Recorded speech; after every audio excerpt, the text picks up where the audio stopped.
so very much. Epidemiologist. I am a physician. I am a scientist. I am the child of immigrants, obviously. And I am Vice President of Doctors for America. And nearly 25 years ago, I nearly died twice. The first was because I was diagnosed with a life-threatening illness and we simply did not have the science to treat me. And the second is because that happened before the Affordable Care Act. So while I was struggling to survive, my insurance was denying my health care because they said I had a pre-existing condition, and absolutely, and that put me in medical bankruptcy. Today I do research, I teach, and I take care of patients with my illness. And because of amazing science done in this country, NIH-funded science, and FDA clinical trials, my patients have 10 times the therapies I had when I got sick, and not a single one of them has to worry that their illness will mean their insurance can prevent them from getting health care.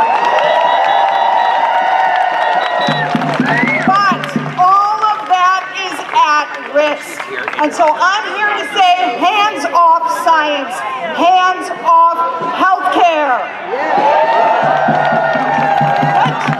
Administration is destroying science, and every single one of us pays for it. When they cut research and a scientist stops working, a patient dies. When they cut public health funding and a health center closes, an innocent child gets measles. When they cut indirect funding, we have to fire staff and they go into bankruptcy. And when they cut science education because of woke or DEI, students who just want to take care of patients who look like them can no longer go to school.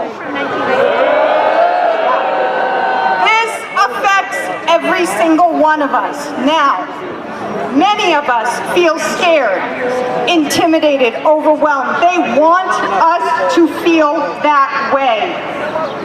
President Obama tells a story during his first presidential campaign when things weren't going well, they weren't pulling in the crowds, weren't getting the polls. He was at a small rally and a woman interrupted his rally and started a chant. She said, "Fired up," and the crowd said, "Fired up." And she said, "Ready to go?" And the crowd said, "Ready to go." And for days later, even though they still were lagging in the polls, his staff would remember that and would say that, and they would feel better. And it reminded him that one voice changed a room. And if it can change a room, it can change a city. And if it can change a city, it can change our state.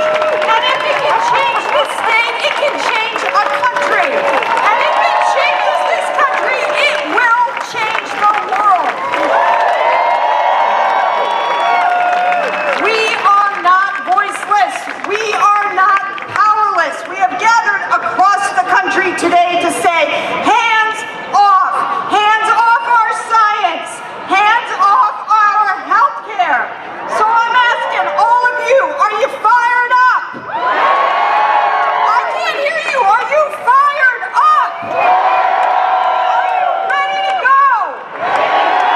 Thank you so much. Stand up for science, stand up for health care.